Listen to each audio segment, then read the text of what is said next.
جو حق تمہارے پاس آیا ہے، جو بات تمہیں سمجھ میں آئی ہے، اس کو آگے پہنچانا اور پھیلانا ہے۔ میرے بھائیو اور دوستو، یہ جو قرآن، یہ جو آج کی رات میں سمجھتا ہوں، اس رات کا پیغام یہ ہے کہ ہم قرآن کے اصل پیغام کو سمجھیں۔ یہ قرآن زندگی بدلنے والا قرآن ہے۔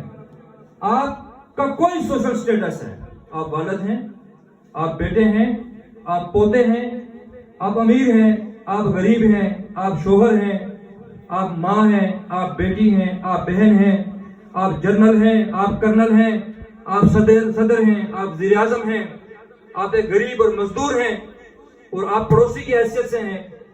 کوئی بھی حیثیت ہے آپ کی، اس کے حوالے سے اسلام نے پوری ایک اپنی رہنمائی اور گائیڈنس فراہم کی ہے۔ یہاں پہ قاری صاحب نے والدین کے حوالے سے بات، قرآن میں اللہ رب العزت نے جہاں اپنی توحید کی بات کی، اس کے ساتھ ہمیں وَوَصَّيْنَا الْإِنسَانَ بِوَالِدَيْهِ حَمَلَتْهُ أُمُّهُ وَهْنًا عَلَىٰ وَهْنٍ وَفِصَالُهُ فِي عَامَيْنِ أَنِ اشْكُرْ لِي وَلِوَالِدَيْكَ إِلَيَّ الْمَصِيرُ۔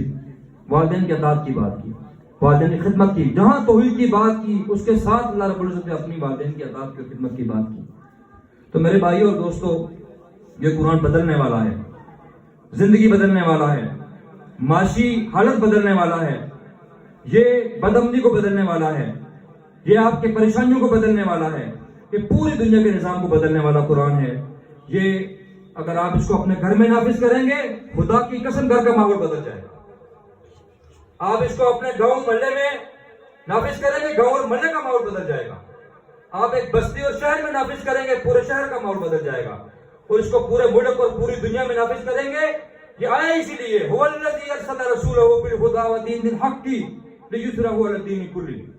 اللہ فرماتا ہے میں نے اپنے نبی صلی اللہ علیہ وآلہ وسلم کو دین حق دے کے اس لیے بھیجا، اس کو سارے جان پہ غالب کر دے، لیظہرہ علی الدین کلہ، سارے جان پہ غالب کر دے۔ سکہ اس کا چلے گا، حکومت اس کی چلے گی، معیشت اس کی چلے گی، معاشرت اس کی ہوگی، سودی نظام سے بغاوت کرے گا یہ نظام۔ آج ہمارے ملک میں 74 سالوں سے ہم آزاد ہیں، IMF کے تلوے چاٹتے ہیں $1 ارب کے لیے، FATF کے تلوے چاٹتے ہیں $1 ارب کے لیے۔ کیوں؟ اس لیے کہ ملک میں سودی نظام ہے، اور سود کے لیے اللہ رب العزت نے کیا فرمایا قرآن میں کہ سود لینے والے اور دینے والے اللہ اور اللہ کے رسول کے خلاف کیا کرتے ہیں؟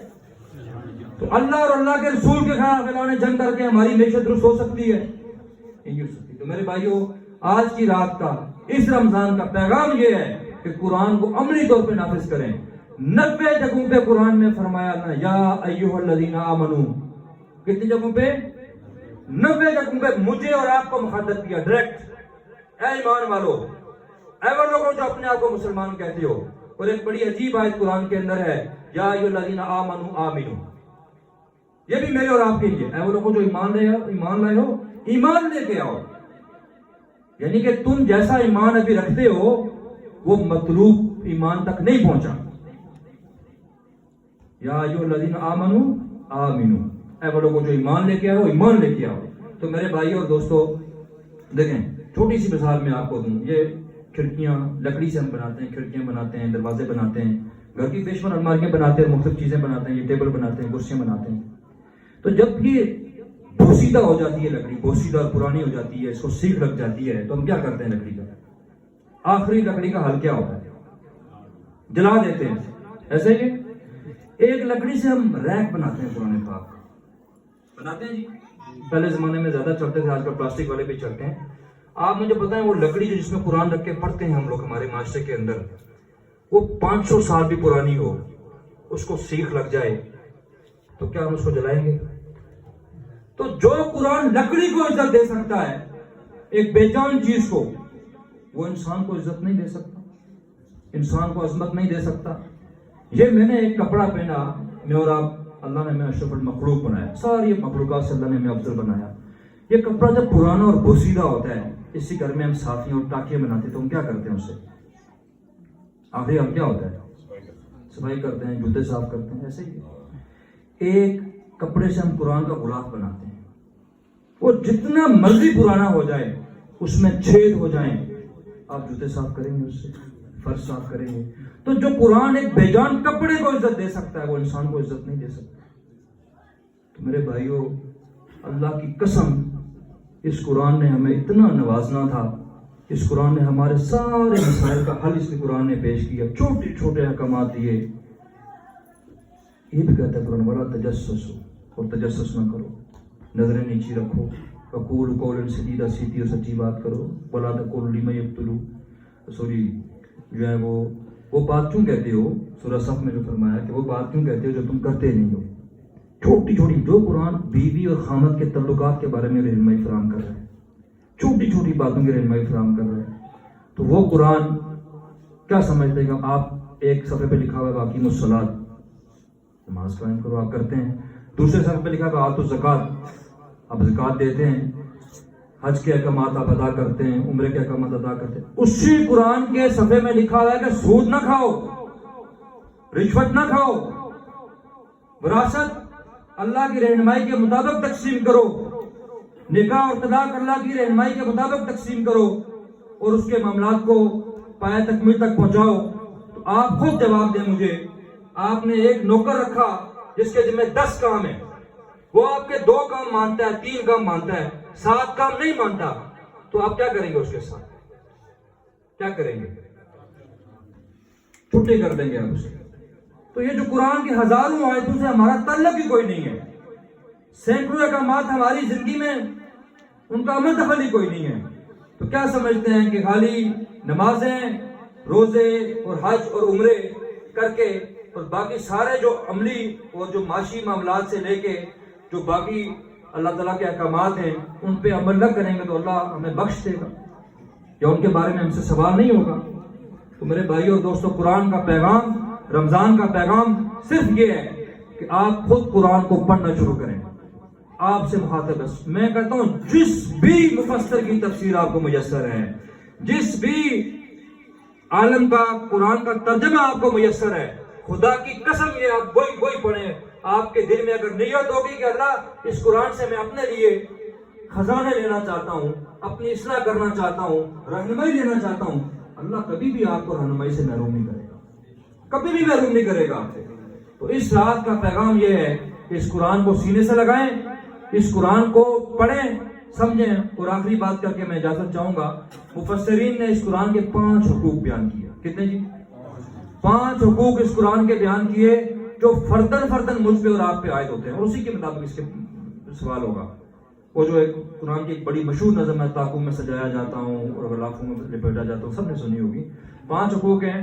وَاتْلُ مَا أُوحِيَ إِلَيْكَ مِن كِتَابِ رَبِّكَ, یہ جو اتلو اور غتلو کا لفظ ہے جس کو تلاوت ہم کہتے ہیں اردو میں, اس کے مفہوم میں مفسرین نے 3 باتیں لکھی ہیں کہ اس کا مطلب ہے کہ قرآن کو پڑھنا پہلا, دوسرا قرآن کو سمجھنا دوسرا, اور تیسرا اس قرآن پہ عمل کرنا. یہ 3 قرآن کے حقوق اس کے اندر شامل ہیں. وَاتْلُ مَا أُوحِيَ إِلَيْكَ مِن كِتَابِ رَبِّكَ, اور اپنی لا مبدل لکلماتہ, اللہ فرماتے ہیں کہ تمہاری ہر چیز بدل رہی ہے, ہر چیز میں تبدیلی کا عمل ہے.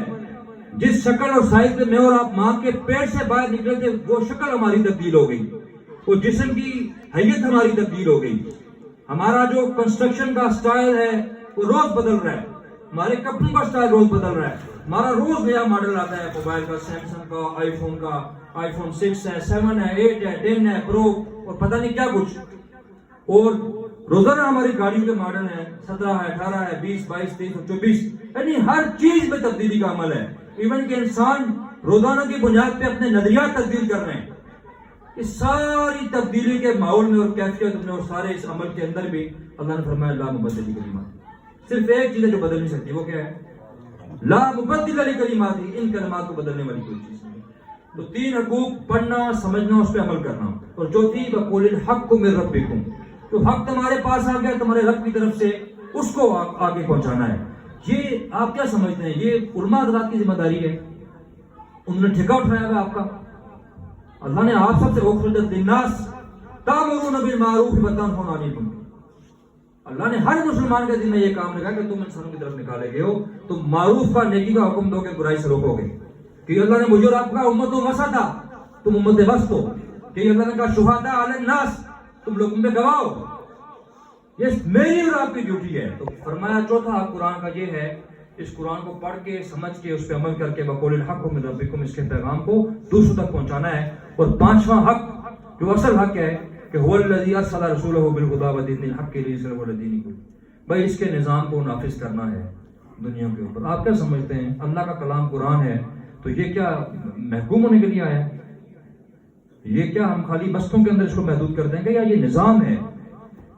حضرت عمر فاروق رضی اللہ تعالیٰ عنہ حکمران تھے، ابو بکر صدیق رضی اللہ عنہ حکمران تھے، حضرت عثمان غنی حکمران تھے، حضرت علی حکمران تھے، خود رسول اللہ صلی اللہ علیہ وسلم حکمران تھے، راستہ مدینہ موجود تھی۔